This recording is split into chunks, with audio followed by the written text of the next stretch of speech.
Assalamualaikum warahmatullahi wabarakatuh.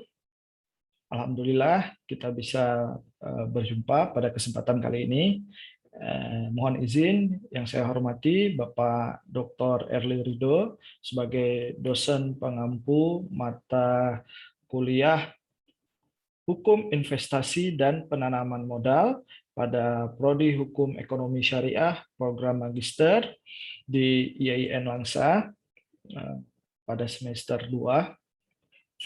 Baik, untuk mempersingkat waktu, izinkan saya menyampaikan atau memaparkan bahan presentasi kali ini, yaitu dengan judul Pengertian Dasar Hukum dan Asas-asas Hukum Investasi dan Penanaman Modal. Baik, pada kesempatan kali ini saya akan membahas yang pertama itu mengenai latar belakang. Kemudian ada dasar hukum, yang ketiga itu pengertian dari hukum investasi dan penanaman modal, dan yang terakhir adalah asas-asas hukum investasi dan penanaman modal. Nah, baik. Pada presentasi kali ini, saya akan coba memulai dengan memaparkan atau mengutip quote dari seorang Helmi Yahya, yaitu seorang ex-akuntan yang beliau merupakan saat ini ketua dari Ikatan Alumni STAN seluruh Indonesia.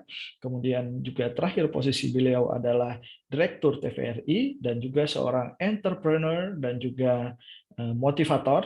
Nah, beliau mengatakan seperti ini, masuk ke bisnis atau investasi yang tidak Anda pahami atau kuasai keahliannya, sama saja dengan membuang uang ke laut bergelombang.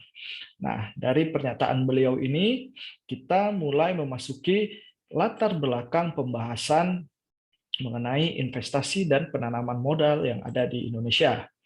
Baik, nah yang pertama adalah problem ataupun permasalahan yang terjadi di Indonesia. Nah, kita tahu Indonesia merupakan negara yang sedang berkembang. Nah, jadi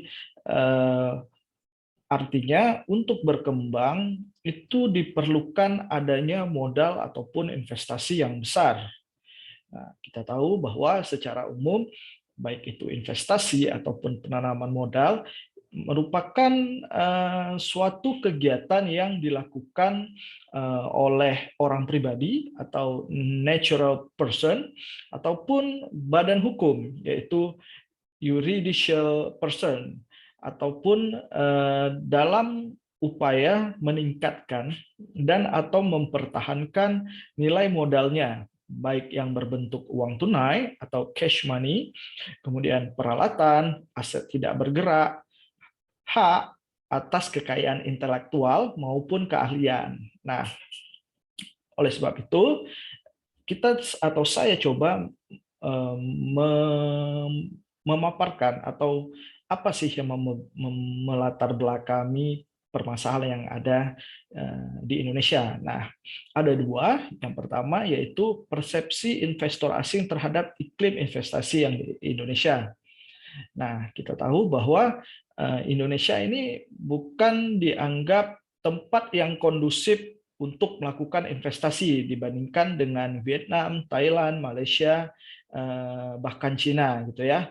Nah, oleh karena itu di dalam pelaksanaannya itu pihak investor asing nggak mau untuk datang ataupun menanamkan modal karena masih banyak ditemukan kendala-kendala yang sangat kompleks. Ya, tentu saja diantaranya yaitu permasalahan buruh. Kemudian yang paling keamanan, gitu ya, dan adanya pelaksanaan otonomi daerah. Nah, kemudian kendala lain yang dihadapi juga berkaitan dengan permasalahan prosedural, kemudian birokrasi gitu ya, kemudian mengurus perizinan investasi baru itu banyaknya pungutan liar dan lain sebagainya. Nah, kemudian yang tidak kalah permasalahan yang tidak kalah penting berikutnya adalah masih belum jelasnya kepastian hukum berinvestasi. Artinya masih banyaknya aturan yang saling berbenturan. Padahal kita tahu bahwa peranan hukum dalam mendorong penanaman modal itu sangat diperlukan untuk menciptakan kepastian hukum.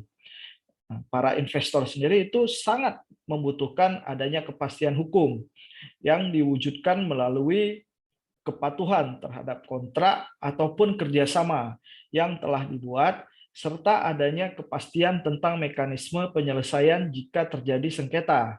Nah, dengan demikian, kepastian hukum merupakan salah satu faktor untuk bisa menarik modal di satu daerah. Kepastian hukum akan memberikan perlindungan bagi para investor, gitu ya. Tentu saja solusi yang ditawarkan artinya yang pertama yaitu memberikan pelayanan penanaman modal yang lebih sederhana, cepat, transparan, dan akuntabel. Dan yang kedua solusinya yaitu menciptakan kepastian hukum dan memberikan insentif fiskal yang lebih menarik. Karena dengan memberikan kepastian hukum dan kejelasan mengenai kebijakan penanaman modal,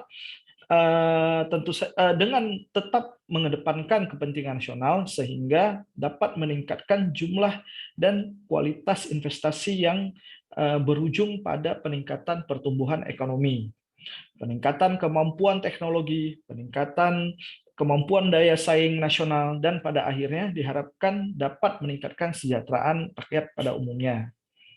Baik, berikutnya.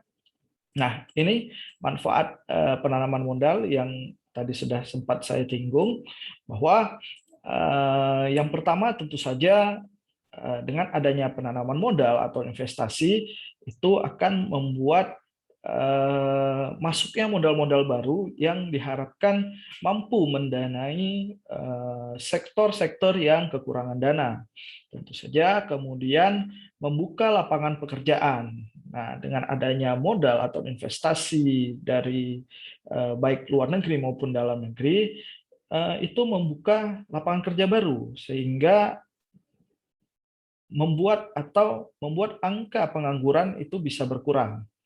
Nah, yang berikutnya yaitu adanya transfer teknologi, sehingga mau tidak mau perusahaan ataupun penanam modal akan menerapkan teknologi yang mereka terapkan, yang kemudian diimplementasikan di Indonesia, sehingga metode ataupun teknologi tersebut akan dikembangkan di Indonesia, sehingga hal ini membuat SDM kita juga semakin meningkat. Nah, yang selanjutnya yaitu manfaat bagi penanam modal adalah terciptanya kolaborasi antara pelaku UMKM atau UKM dan investor asing yang mendorong pertumbuhan perekonomian dan produk mereka ini dikenal secara lebih luas atau secara global. Nah, bagi negara Indonesia, semakin banyaknya investor ataupun penanaman modal ataupun investasi, tentu saja yang paling utama adalah meningkatnya penerimaan negara melalui sektor pajak. Karena kita tahu bahwa penerimaan negara 75% merupakan atau bersumber dari penerimaan pajak. Sehingga untuk pembiayaan negara, sektor inilah yang paling esensial. Nah, berikutnya adalah dasar hukum penanaman modal dan investasi. Nah, saat ini peraturan mengenai investasi yang ada di Indonesia berawal sejak diberlakukannya Undang-Undang Nomor 25 Tahun 2007 tentang penanaman modal. Yang tentu saja hal ini memberikan kepastian hukum bagi penanam modal ataupun pihak yang ingin melakukan investasi di Indonesia. Kemudian ada juga yang terakhir yaitu Undang-Undang Nomor 11 Tahun 2020 tentang Cipta Kerja, yaitu Omnibus Law. Nah, di sini juga dijelaskan mengenai kepastian mengenai berinvestasi. Nah, yang terakhir adalah Peraturan Kepala BKPM Nomor 17 Tahun 2021, yaitu transisi dan implementasi sistem OSS yang berbasis resiko. Sehingga Untuk bisa kita lihat alur investasi atau prosedur investasi yang ada di Indonesia. Nah, alur pertama yaitu si yang ingin berinvestasi atau investor tadi, terutama itu menyiapkan dokumen pendirian perusahaan ataupun syarat lainnya gitu ya. Mau itu KTP, NPWP, SPT tahunan dan izin-izin untuk menjalankan perusahaan lainnya. Nah, kemudian si investor tersebut membuat dan melakukan aktivasi akun OSS, yaitu online single submission. Nah, di akun sehingga setelah selesai mendaftar di akun OSS akan diterbitkan perizinan investasi baik dari PTSP pusat maupun daerah, dan itu memang tidak lama, dalam jangka waktu 1 hari seharusnya sudah keluar yang namanya izin. Nah, kemudian si perusahaan tadi itu berhak untuk mendapatkan insentif atau fasilitas berusaha ya. Itu ada antara lain ada tax allowance, terus juga ada yang namanya tax holiday, kemudian ada investment allowance, ada vokasi, lead bank, fasilitas impor, dan juga ada fasilitas kawasan khusus, fasilitas kawasan ekonomi khusus. Nah, yang paling dekat itu seperti KEK Lok Sumawe ya, KEK Arun. Nah, itu juga fasilitas yang telah diberikan pemerintah kepada para investor. Ya, yang paling dekat itu ya di KEK Arun atau kawasan ekonomi khusus Arun. Nah, di situ apabila ada investor yang berinvestasi di situ, maka akan mendapatkan segala fasilitas ataupun insentif berusaha ya. Baik, selanjutnya adalah pengertian hukum investasi dan penanaman modal. Baik. Nah, menurut Profesor Ida Bagus Wiyasaputra, ini beliau merupakan profesor hukum dari Universitas Udayana. Hukum investasi adalah norma-norma hukum mengenai kemungkinan-kemungkinan dapat dilakukan investasi, syarat-syarat investasi, perlindungan, dan yang terpenting mengarahkan agar investasi dapat mewujudkan kesejahteraan bagi rakyat. Nah, hukum investasi dikonstruksikan sebagai norma hukum. Norma hukum dalam hal ini mengkaji tentang kemungkinan dilakukan penanaman investasi, syarat-syarat investasi, perlindungan terhadap investasi, dan kesejahteraan bagi masyarakat. Setiap usaha penanaman investasi harus diarahkan kepada kesejahteraan masyarakat. Para investor dapat meningkatkan kualitas masyarakat Indonesia dengan adanya investasi. Nah, itu baik. Selanjutnya adalah definisi penanaman modal. Nah, penanaman modal itu adalah dalam pasal 1 ayat 1 Undang-Undang investasi atau penanaman modal, sebutkan bahwa penanaman modal adalah segala bentuk kegiatan menanam modal, baik oleh pesanan, baik oleh penanam modal dalam negeri maupun penanam modal asing untuk melakukan usaha di wilayah negara Republik Indonesia. Nah, penanam modal dalam negeri yaitu kegiatan menanam modal yang untuk melakukan usaha di wilayah negara Republik Indonesia yang dilakukan oleh penanam modal dalam negeri dengan menggunakan modal dalam negeri. Nah, berikutnya yang terakhir adalah penanam modal asing. Penanam modal asing adalah kegiatan menanam modal untuk melakukan usaha di wilayah negara Republik Indonesia yang dilakukan oleh penanam modal asing, baik menggunakan modal asing sepenuhnya maupun yang berpatungan dengan penanaman modal dalam negeri. Itu definisi. Nah, berikut ini adalah realisasi investasi Indonesia sejak tahun 2018. Bisa kita lihat bahwa setiap tahunnya sampai dengan tahun 2020, alhamdulillah investasi di Indonesia itu terus meningkat, mulai dari berbagai sektor yang sangat berpengaruh, dan di tahun 2020 sektor yang berpaling pengaruh adalah sektor transportasi, pergudangan, dan juga telekomunikasi ya. Kita lihat angkanya dari 700 triliun hingga sekarang hampir menyentuh angka 900 triliun. Dan kita harapkan ke depan investasi Indonesia ini semakin meningkat lagi. Nah, yang terakhir, di sini juga bisa kita lihat bahwa ternyata Indonesia itu masih menjadi negara investasi terbaik, gitu ya. Di salah satu koran ataupun news dari Amerika, yaitu US News, itu menulis ranking Indonesia itu berada di nomor 2 atau di urutan 2 sebagai negara dengan tujuan investasi terbaik. Nah, gitu kita harus berbangga dan juga senang terhadap penilaian ini, gitu ya. Artinya investasi di Indonesia saat ini sudah semakin baik. Begitu. Nah, baik, berikutnya yaitu asas-asas hukum investasi dan penanaman modal. Nah, asas-asas penanaman modal itu ada beberapa. Nah, yang pertama yaitu kepastian hukum. Nah, yaitu asas dalam negara hukum yang meletakkan hukum dan ketentuan peraturan perundang-undangan sebagai dasar dalam setiap kebijakan dan tindakan dalam bidang penanaman modal. Yang kemudian adalah keterbukaan, ya, yaitu asas yang terbuka atas hak masyarakat untuk memperoleh informasi yang benar, jujur, dan tidak diskriminatif tentang kegiatan penanaman modal.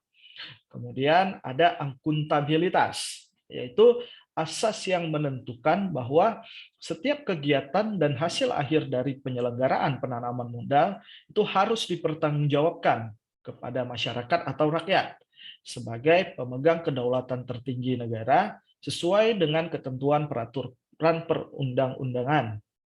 Nah, kemudian yaitu perlakuan yang sama dan tidak membedakan asal negara.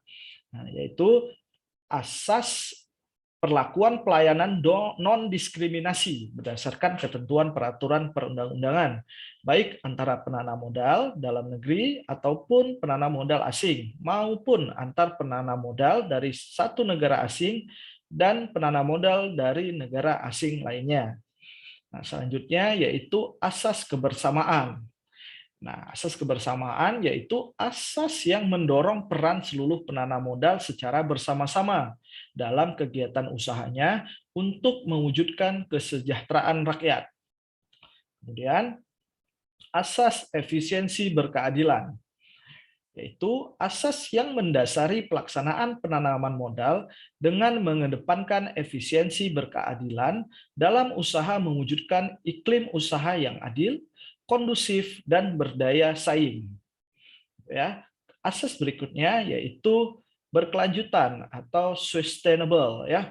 Nah, yaitu asas yang secara terencana mengupayakan berjalannya proses pembangunan melalui penanaman modal untuk menjamin kesejahteraan dan kemajuan dalam segala aspek kehidupan, baik untuk masa kini maupun untuk masa yang akan datang, gitu ya. Nah, kemudian yaitu berwawasan lingkungan.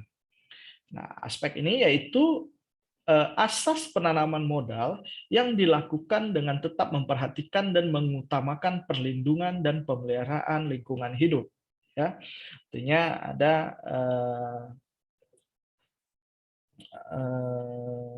go green, gitu ya, go green.